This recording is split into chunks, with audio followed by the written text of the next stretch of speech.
semuanya, jumpa kembali dengan Mimin di sini. Pada kali ini, Mimin akan membahas rekap Vincenzo episode 6. Sebelum kita mulai, buat teman-teman yang belum subscribe channel ini, bisa mencet dulu tombol subscribe-nya ya. Pada episode 6 scene pertama, diperlihatkan Vincenzo dan Hong Chae-young dibantu warga Gemka Plaza untuk mengagalkan sidang perdana melawan Bubble Farmasi. Sebelum hari di mana persidangan dimulai, Vincenzo bersama Chae-young merencanakan sesuatu untuk mengagalkan sidangnya. Tepat sebelum sidang dimulai, Vincenzo meminta agar Hong Chae-young berpura-pura terkena serangan panik, dan dia pun pingsan saat berlangsungnya sidang. Akan tetapi, sang hakim mengatakan bahwa persidangan harus tetap dilakukan. Lantas, rencana awal Vincenzo dan Hong Chae-young pun akhirnya gagal, guys. Dengan kegagalan tersebut, Vincenzo siap kembali melakukan aksinya. Sesuai instruksi Vincenzo, sidang kembali dikacaukan dengan dilakukannya pemadaman listrik.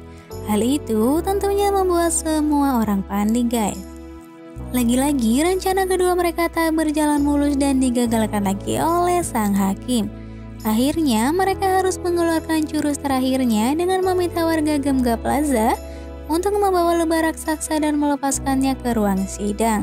Peserta sidang pun menjadi heboh dan berhamburan keluar. Akhirnya persidangan pun harus ditunda karena sang hakim tersengat lebahnya, guys. Karena sebelumnya salah satu warga Gemka Plaza menumpahkan minuman campuran madu ke pakaian dan wajahnya. Sidang perdana pun gagal digelar, membuat pengacara Choi merasa kalah. Tentunya hal itu membuat Vincenzo, Hong Chae-young dan warga Gemka Plaza senang karena misinya berhasil. Scene selanjutnya terlihat Vincenzo datang menemui ibunya di penjara. Hal itu dilakukan lantaran pengacara Hong Yoo-chan sudah meninggal. Kemudian Vincenzo teringat kembali ke waktu kecil saat dia diadopsi. Akan tetapi Vincenzo menolak dan dia pun mengatakan bahwa ingin menunggu ibunya. Di sisi lain, pengacara Choi mengira akan mengetahui semua pergerakan maupun rencana Vincenzo dan Hong Chae-young melalui perekam suara lewat tanaman yang dikirimkannya sebagai hadiah beberapa saat lalu. Namun, strategi pengacara Choi untuk memata-matai pun digagalkan oleh Vincenzo. Ternyata ia mengetahui itu semua dan tanaman itu berakhir ia berikan kepada salah satu warga Plaza Gemga. Kemudian Direktur T meminta kepada anggota NIS bawahannya itu untuk menyelidiki latar belakang Vincenzo yang diminta oleh kru Bubble dan firma hukum Wusang. Di sisi lain, Vincenzo mengatakan kepada Hong Chae-young untuk tetap membantunya mendapatkan Plaza Gemga. Hong Chae-young yang penasaran mengapa dia begitu ingin mendapatkan Plaza Gemga, lalu Vincenzo menjelaskan bahwa ada 1,5 ton emas di bawah gedung Plaza Gemga tersebut.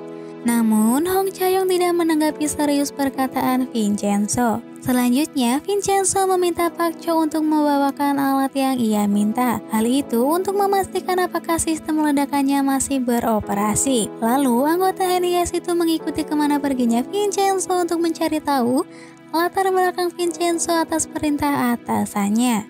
Anggota NIS itu menyimpulkan bahwa Vincenzo datang ke Korea untuk bertobat. Meskipun Vincenzo sedang tidak berdoa, lebih tepatnya ia tersengat listrik dan sedikit kesal karena sistemnya berfungsi. Sementara itu, Vincenzo dan Hong Chae-young tengah mengumpulkan semua saksi agar bersiap memberikan keterangan kepada sidang yang kedua. Scene lain memperlihatkan Junwoo yang sepertinya akan mulai menampakkan diri dan mengakui siapa dia sebenarnya. Junwoo akhirnya mengakui kepada pengacara Choi dan Direktur Wusang bahwa dirinya adalah bos besar Bubble. Sedangkan Jang Han-so hanyalah anak dari sekretaris pendiri Bubble. Yang Junwoo pun meminta kepada pengacara Choi agar dia lebih pintar dari Vincenzo. Karena ancaman tersebut, pengacara Choi menggunakan strategi baru, guys, dengan menyerang para saksi yang akan memberikan keterangan dari pihak Chae-young.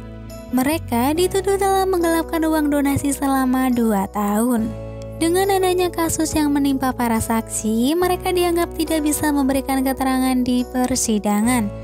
Akan tetapi, masih ada satu saksi yang bisa memberikan harapan. Lee Woo-young yang sedang menjalani perawatan di rumah sakit pun diberi suntikan, guys. Ternyata itu adalah suntik narkoba. Pasalnya, dari pihak persidangan mengatakan jika Woo-young tidak bisa menjadi saksi, karena positif sabu-sabu. Saat persidangan kedua berlangsung, hakim menanyakan kepada Hong Chae-yong apa akan mendatangkan seorang saksi, karena semua saksinya sudah tidak bisa lagi memberikan keterangan. Hong Chae-yong pun mengajukan saksi spontan. Saat dipanggil, ternyata saksi spontan dari kubu Hong Chae-yong adalah Vincenzo Casano. Bagaimanakah kesaksian Vincenzo sebagai saksi di persidangan yang kedua? Kita nantikan episode selanjutnya ya. Oke guys, sekian rekap pembahasan dari Mimin. Penasaran bagaimana kelanjutan ceritanya? Tetap ikuti terus channel Drakor Clips ya untuk mengetahui kelanjutan ceritanya. See you on the next video guys.